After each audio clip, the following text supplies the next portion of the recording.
When I first heard that my brother was getting married, I was overjoyed. But then his fiancée made a statement that left me stunned and hurt, not realizing the trouble it would cause later. I'm Emily, a 33-year-old office worker. My life took a tragic turn when I lost my parents in a car accident when I was just 8 years old. My 5-year-old brother, Ethan, and I were taken in by our paternal grandparents. Despite their best efforts, it was incredibly challenging for them to raise us, especially in their retirement years. 3 years later, I was placed with my aunt and uncle, becoming their adopted daughter. It was heartbreaking to be separated from Ethan, but at least we could still visit each other. The transition to my new home was nerve-wracking, but my aunt and uncle embraced me as if I were their own. "Let's take it slowly and become a real family," my uncle said. Their warmth and acceptance made me feel relieved and welcomed. Although their home was a bit farther from my grandparents, a 30-minute train ride made it manageable for occasional visits to my brother. Life with my aunt and uncle became a new chapter for me. I learned that being related by blood and having a parent-child bond are not the same thing. Through shared experiences and their unwavering love, my aunt and uncle became my true parents. Despite not being biologically related, our bond was genuine and strong. Friends who learned of my adoption were surprised, often commenting on how well-adjusted I seemed. But I didn't see it as anything extraordinary. My aunt and uncle's love and patience made it all possible.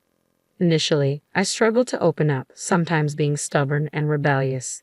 Yet my aunt and uncle never wavered in their support.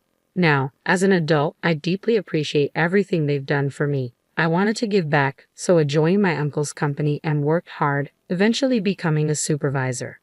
Their support and love shaped who I am today, and I am profoundly grateful for the family they provided me. Once we both had cell phones, I kept in regular touch with my brother through texts and calls, and I visited him from time to time. However, after high school, our interactions became less frequent. His responses to my occasional texts were brief, which is not unusual for siblings of different genders as they grow older. Despite this, my brother grew up well in our grandparents' care. He remained kind-hearted, and though he might have felt lonely at times without our parents, he never caused me much concern. He matured into a successful individual, graduating from college and landing a job at a prominent company. Both my grandparents and I were immensely proud of him. This year, when he turned 30, he reached out to me unexpectedly to introduce me to his fiancée. Though I felt a tinge of being overshadowed, it was wonderful news to hear that he was getting married. I deeply regret that our grandparents, who had passed away in the last few years, couldn't be there to celebrate with us. They would have been overjoyed. A few days later, my brother brought his fiancée to meet us at the house where my aunt, uncle, and I live. "Let me introduce you to Samantha, my fiancée," he said. Considering the journey we both had from losing our parents at a young age to reaching this milestone, it was a deeply emotional moment for me. Seeing my brother so happy made me feel almost like a mother to him. I was touched to see how my once little brother had grown up and was now introducing his fiancée. "I'm Emily, his sister. Thank you for coming today," I said, smiling at Samantha. "Ethan, it's so wonderful to see you after so long. You've grown into a remarkable person. Congratulations on your engagement. I'm delighted to meet you, Samantha." My aunt and uncle also extended warm greetings. "It's only natural for us to welcome you," my aunt said. "I'd love to chat with my future sister-in-law." Samantha responded, her smile brisk but sincere. I had initially thought she might be a sheltered young woman, given her background as the daughter of a company president. However, she appeared capable and confident. Considering Ethan's gentle nature, they seemed like a well-matched pair. During our introductions and while enjoying some cake, Samantha asked a series of questions to get to know me better, including whether I was single and if I had any plans for marriage. She also inquired about my life as the adopted child in the family. When she asked to exchange contact information before leaving, I was happy to agree.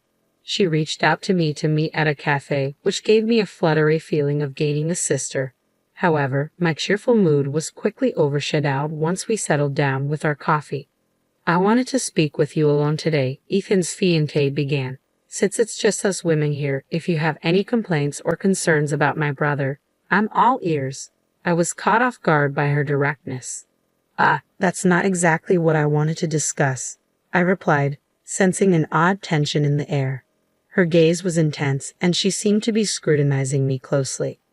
"I have a favor to ask before we get married," she said. Her use of the word favor made me uneasy. Yes, what is it? I inquired, trying to stay calm. So you're the adopted child of that couple and still single, right? She asked abruptly. Yes, that's right, I answered, a bit taken aback by her sudden questioning. Ethan is practically a stranger to you now, isn't he? Please don't involve yourself with us after we get married, she said, making my heart skip a beat. What?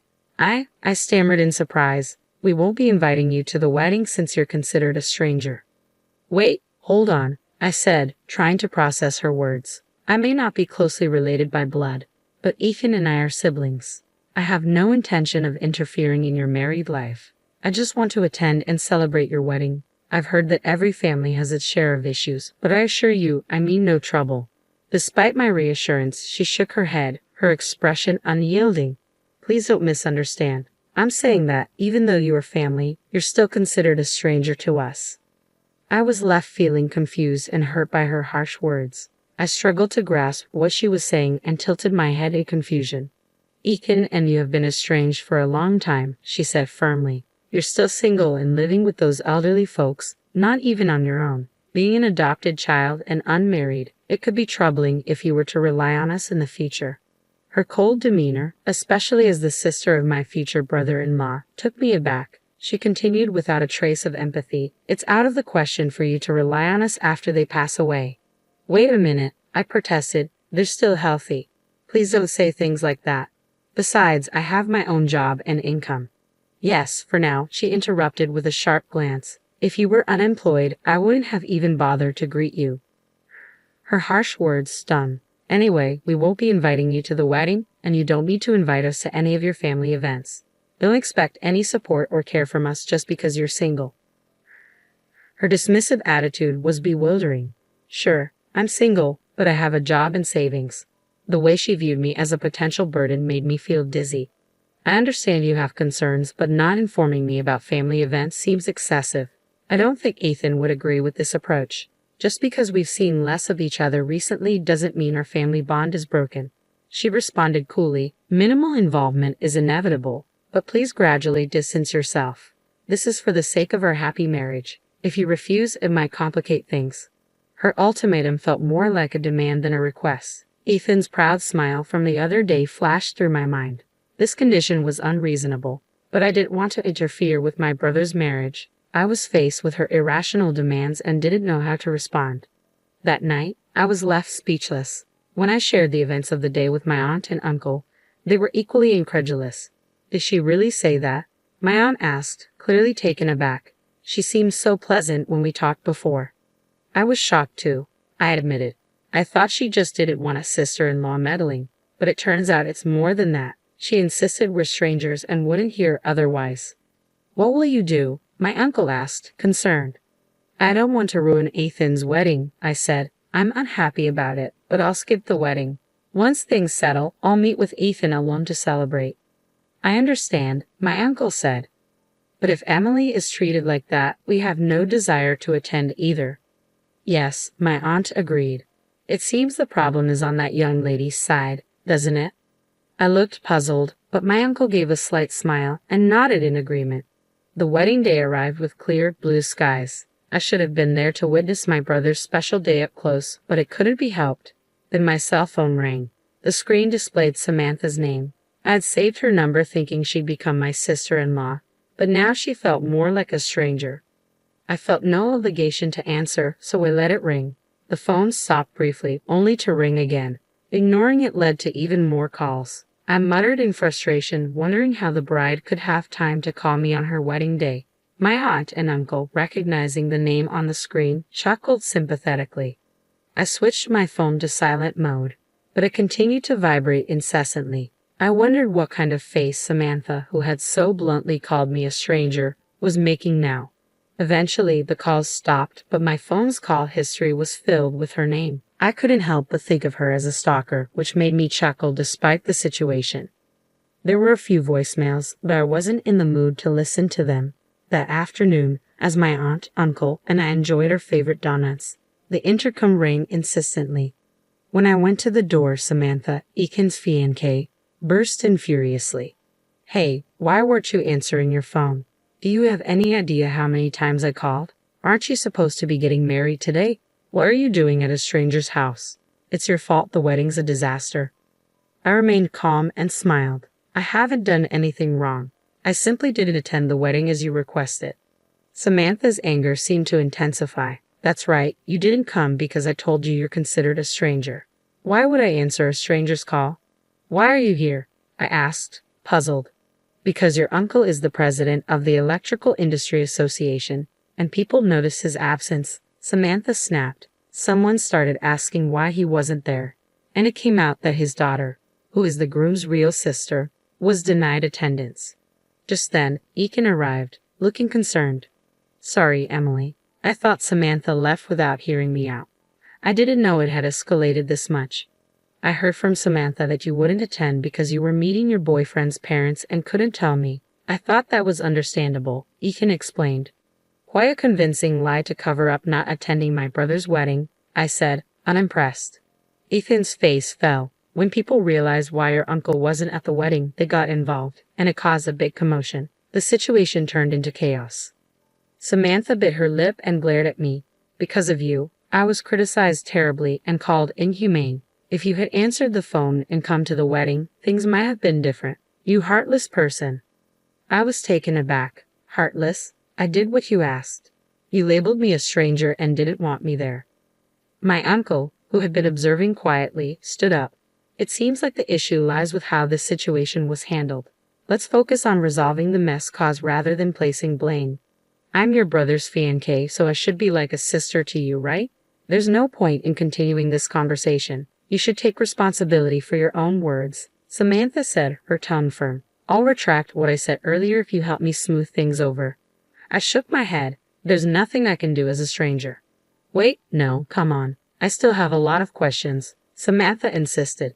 Reluctantly, Eakin led his protesting fiancée away. Shortly after, their engagement was called off, and Samantha was left with the burden of the wedding cancellation fees. Despite her complaints, her parents accepted that the fault lay with her. Although her father was a president, his company was a small factory that relied heavily on maintaining good relations with Eakin's major company and my uncle's Electrical Industry Association. Samantha's actions jeopardized these critical relationships. Her father had to make numerous apologies, and Samantha was reprimanded and forbidden from returning home. She attempted to stay with friends, but following the wedding fiasco, they distanced themselves, leaving her without support. Ethan, reflecting on his choices, came to apologize. I only liked her because she worked for a major company and didn't have any family to trouble her. I hate that I couldn't see through her. We all tried to comfort Ethan. It's a good thing you weren't married to her yet. She put on a facade, and it's not your fault for being deceived by someone who hid her true self. You're too kind, Ethan. It's a shame about her, but you'll find someone who truly cares for you. I hope so, Ethan said, taking the donuts we offered. Here, have some of your favorite donuts. Let's enjoy some coffee. This incident unexpectedly brought me closer to Ethan, with whom I had lost touch as adults. The initial news of his engagement had been the catalyst for our reunion. In a way, I found myself grateful for that, despite everything. Watching Ethan interact with my aunt and uncle, seeing them talk like a real family, made me reflect. We often take those closest to us for granted and forget to show them we care.